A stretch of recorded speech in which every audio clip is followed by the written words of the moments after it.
El Foro de la Comunicación de DIR Confidencial.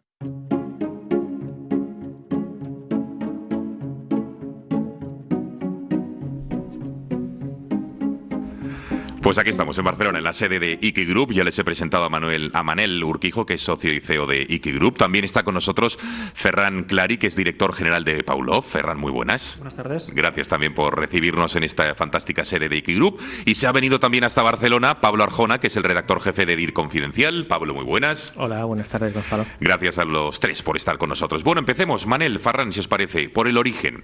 ¿Qué es una agencia de medios, para quien no lo sepa? ¿Y en qué se diferencia, digamos, de una agencia de publicidad? 4 pinceladas básicas, a ver. Pues mira, muy sencillo. La agencia de medios somos los que nos encargamos de que el mensaje llegue al consumidor.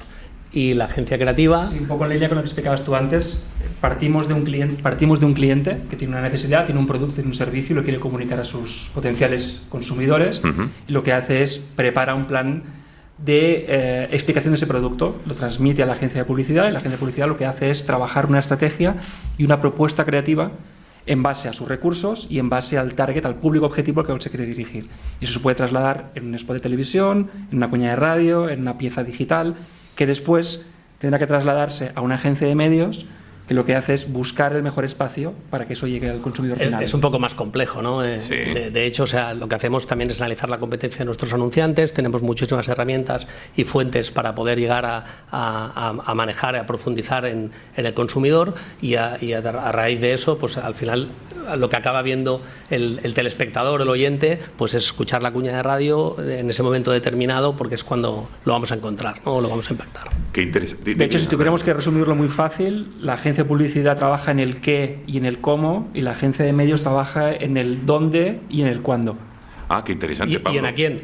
¿Y en a quién? Ah, en aquí también. Entonces, ¿y qué diferencia hay? Una diferenciación más que os hago. Las agencias de medios independientes, más conocidas también como indies, que ahora cada vez empiezan a sonar más, de las tradicionales. Vosotras podemos decir que sois una agencia, digamos, o Iki Media es una agencia de medios independiente. ¿De qué se diferencian o cómo se diferencian de las grandes, digamos, multinacionales publicitarias? Pues mira, yo creo que la base es el poder de decisión, ¿no? Al final, en las agencias independientes, los accionistas somos los que decidimos el rumbo de la compañía y en cambio en las agencias multinacionales, pues muchas veces, incluso en los propios clientes de agencias multinacionales, las decisiones son globales y vienen de fuera, ¿no? Esa es la principal diferencia. Y luego, ¿eso en qué incide en el día a día de una agencia independiente versus una agencia multinacional? Pues que nosotros somos más flexibles, más ágiles, tenemos nuestros departamentos mucho más integrados y eso hace que la relación con el cliente fluya mejor y demos una respuesta, pues yo creo, mucho más ágil y mucho más adecuada. Sí, yo creo que al final la flexibilidad se traduce en cercanía y en trato. Y lo que son decisiones de multinacional que están muy ligadas a veces a decisiones financieras, cuando es una agencia independiente, no está ligado a eso, está ligado a decisiones de negocio. Sí, pero Manel, Ferran, por cierto, Pablo, en cuanto quieras intervenir, o sea, ni qué decir tienes que hablas. Pero escuchamos mucho, bueno, habéis dicho esto del trato, la cercanía, la flexibilidad, pero también escuchamos aquello de que, oye, pues las agencias tienen mucha más orientación al cliente, las independientes, optimización de la inversión también, prestan atención 24/7, no tienen programas de planificación automáticos. De ser así, entonces yo me pregunto, oye, las grandes centrales, ¿por qué no imitan el modelo de las independientes? Sería más fácil, ¿no? ¿Por qué no lo deciden ellos? Volvemos otra vez al poder de decisión, ¿no? Al final hay un dueño que probablemente está en Londres o en Nueva York o en París que decide lo que tienen que hacer y entonces les implanta unos modelos determinados de herramientas, de fuentes, de manera de hacer, de trabajar, de incluso del número de empleados que tienen que tener para llevar determinada cuenta, ¿no? Entonces aquí no, aquí necesitamos más recursos y creemos que es lo que tenemos que hacer es contratar personal, pues lo hacemos. Pablo. Manel, decías, alababas de las agencias independientes como la vuestra, su flexibilidad, su agilidad. ¿os ha ayudado estas cualidades para atravesar un poco mejor la crisis económica que como estamos viendo se ha cebado especialmente con el sector de la publicidad?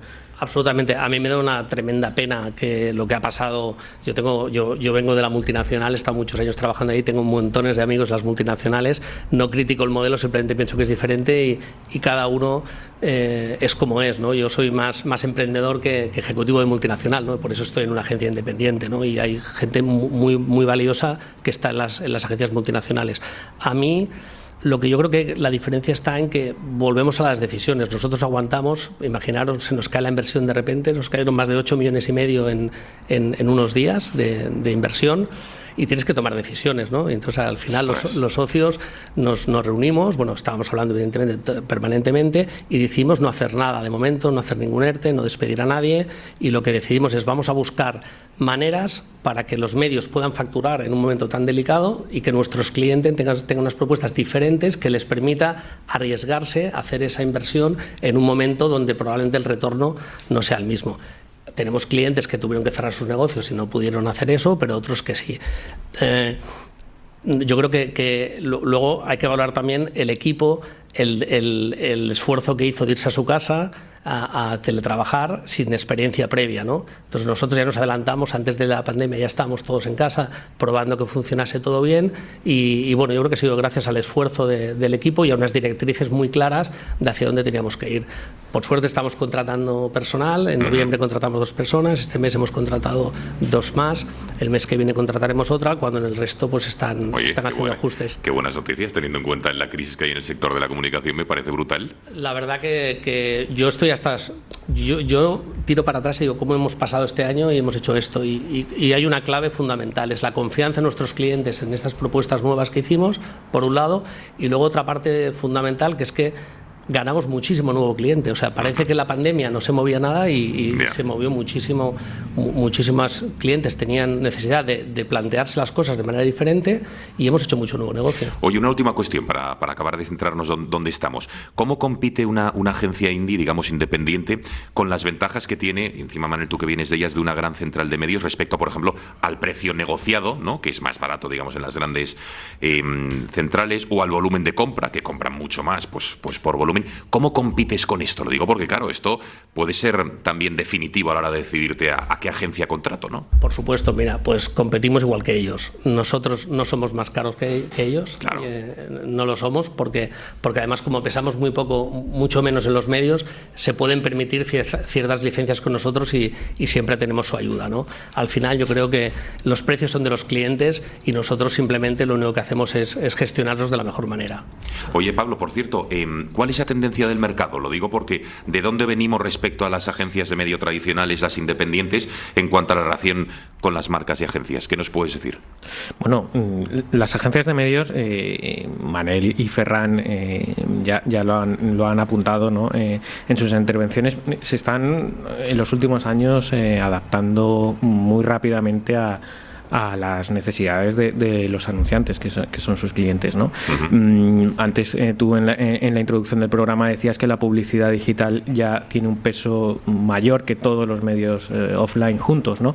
Esto, claro, los anunciantes ahora tienen mucho más interés en un marketing de precisión, en medir sus resultados a tiempo real, utilizan la inteligencia artificial, el Big Data. Todo eso, las agencias se han adaptado muy rápidamente a esas necesidades, han contratado perfiles muy tecnológicos, su trabajo ahora es mucho más sofisticado que hace años, que había, pues, el ABC estaba claro, eran los medios tele, radio, prensa, y bueno, en el estudio de Scopen, por ejemplo, anual de agencias, allí se detalla claramente cómo los clientes, los anunciantes están muy satisfechos con sus agencias. Se va afianzando, por tanto. Se va afianzando y bueno, pues alargan su relación con ellas, ¿no? Manel, Ferran, Una empresa que nos esté escuchando, ¿por qué o qué le diríais por qué debe contratar a una agencia de medios para invertir su dinero que tenga en publicidad y no hacerlo directamente? Es decir, que el departamento de marketing de esa empresa o de comunicación contacte con el medio, es decir, con el medio final, y oye, quiero que me hagas esto o lo que sea. ¿Por qué recomendáis que se pase por una agencia de medios? ¿Cuáles son los pros versus hacerlo unilateralmente o directamente? Bueno, yo te diría que por la misma razón que vas al dentista a que te haga la revisión bucal, ¿no? Porque es el especialista. Nosotros tenemos un benchmark y un conocimiento y unas herramientas que el anunciante solo no puede tener. Entonces, es evidente que si tú tienes un personal con muchísima experiencia en hacer ese trabajo, unas herramientas, unas fuentes y una relación histórica con los medios y un conocimiento del precio, del baseline, ¿no? Pues es lógico que lo puedes hacer mejor que ellos, ¿no? Claro. Respeto muchísimo al cliente que quiere trabajar directamente, pero desde luego se pierde muchas oportunidades. Claro. Oye, Ferran, si Pavlov es la agencia, digamos, creativa de Ike Group, una agencia, digamos, que ofrecéis ideas originales, estrategias eficaces, ¿cómo ha cambiado las estrategias y las ideas y las soluciones que ofrecéis a los clientes en la pandemia? ¿Ha cambiado algo? Bueno, ha cambiado en el sentido que el cliente es el primero que ha tenido que probablemente improvisar, dado que la situación era muy cambiante día a día. Tenemos clientes, por ejemplo, que la pandemia les ha hecho crecer muchísimo, porque vendían productos de alimentación, la gente ha comido mucho más en casa, las familias estaban en casa, y de golpe se ha incrementado de una forma brutal su negocio, y han encargado más campañas, y en cambio otros clientes que dependían mucho de la hostelería y que han tenido que cerrar el negocio porque no podían llegar al consumidor final. Con lo cual, ha cambiado sobre todo si era un negocio que históricamente se estaba convirtiendo en algo mucho más cortoplacista, lo ha sido mucho más, lo ha sido de improvisación. Claro. Nosotros nos hemos encontrado de golpe con un cliente que lanzaba un spot la semana siguiente y tenía que parar campaña porque cerraban los bares. Ostras. Y tenerlo todo hecho, es decir, toda la campaña trabajada. ¿Y qué se hace con eso, Ferran? O sea... Pues se guarda en un cajón y cruzas los dedos para que en un futuro siga valiendo, porque el mercado no para, es decir, lo que para es el consumo, pero el mercado no para. Si es una innovación, por ejemplo, y la empresa de la competencia sigue innovando, ese producto puede quedar descatalogado al día siguiente, con lo cual, cruzando mucho los dedos y ayudando al cliente, pues que si ese coste lo tenía establecido para este año, pues intentar un poco lo que hablamos antes, cuando es independiente, estás más cerca del cliente y tienes que ajustarte más en costes y entender que su negocio también es el tuyo. Pablo. Hablabais antes que en plena crisis brutal para la publicidad, que ha sido 2020, habéis contratado gente, estáis contratando gente, también habéis integrado nuevas agencias hace unos meses. En 2019 hicisteis lo mismo con el grupo Entusiasmo. Tenéis un objetivo de facturación de 100 millones de euros para este 2021, que os colocaría como el primer grupo independiente publicitario en España. ¿Cómo conseguís esto en plena crisis? ¿Cómo tenéis estos objetivos tan ambiciosos? ¿Y cómo pensáis mantener este ritmo de crecimiento? Pues mira, yo te diría que lo conseguimos gracias a la confianza de nuestros clientes, que ninguno de ellos quiere cambiar y los mantenemos mucho más que la media. Esa es una realidad y desde aquí aprovecho para darles las gracias, ¿no? y luego con una cosa muy clara: new business y new business, nuevas oportunidades. El hecho de haber incorporado otras agencias que probablemente por sí solas en Madrid no hubieran ganado una cuenta y nosotros desde Barcelona tampoco, juntos lo hemos conseguido y juntos hemos incorporado muchísimos clientes en la Plaza de Madrid que antes no tenían. El hecho de que tengamos una agencia creativa, pues cuando hay un concurso creativo, nuestros clientes desde la agencia de medios nos dan la oportunidad, por la confianza que tenemos con ellos, al final somos gestores de confianza, ¿no? Que tengamos la oportunidad, y Pavlov ha ganado varios concursos de esos clientes que lo han hecho y viceversa, ¿no? Y luego también que al tener una visión transversal del negocio y poder ofrecer soporte en diferentes disciplinas de la comunicación, pues hay clientes que quieren que la agencia creativa y la de medios trabajen juntas. Entonces, digamos que Iki Media, que es la agencia de medios, o Pavlov, la agencia creativa, o Fisherman, que es la de marketing digital y medios, o Selfie, que es la de PR, no son empresas estancas, sino que estáis interrelacionadas. Por supuesto, por supuesto. Claro, esa es la clave, ¿no? Que al final reduzcas el número de interlocutores, hagas la vida fácil a los clientes, y al final somos una extensión del departamento de marketing de los clientes, ¿no? Avalado además no solo hay la parte de las agencias, es una parte que los clientes valoran mucho. Nosotros lo que hicimos el primer año de nacimiento fue llegar a un acuerdo con la Universidad de Barcelona, con Montse Guillén, que es la catedrática de econometría, y empezamos a hacer modelos econométricos para nuestros clientes, ¿no? Fue una manera bonita de agradecer que en este nuevo proyecto nos acompañaran, ¿no? Eso lo hicimos sin coste adicional, lo damos integrado en nuestro servicio y es un valor muy, muy diferencial respecto a otras agencias. Y esto nos permite tener una visión estratégica de qué va a ocurrir en función del conocimiento del pasado, qué va a ocurrir si hacemos una campaña de una manera o de otra, hacemos un medio u otro. Claro. Y eso tenemos un grado de acierto espectacular. Se lo puedes preguntar a nuestros clientes. No, pues se lo preguntaremos. Oye, Manel, Ferran, ¿cómo está cambiando, bueno, lo que decía Pablo, ¿no? El mercado publicitario está cambiando, el tema del offline versus el online. ¿Los clientes son conscientes de ellos? Y una segunda cuestión, a nivel creativo, ¿se prepara diferente una campaña digital que una campaña tradicional en tele, por ejemplo, que es de donde yo vengo, o en radio, en prensa escrita? ¿Es diferente la parte creativa o no? Te diría que la forma de trabajar es la misma, en el sentido que la obligación que tenemos como agencias de proveer ideas, y esas ideas tienen que funcionar en cualquier medio. Yo creo que hay un ejercicio de síntesis distinto. Es decir, históricamente, cuando tenías un solo disparo y tenías que hacer una campaña de televisión convencional, tenías 20 segundos y tienes que sintetizar en 20 segundos tu mensaje.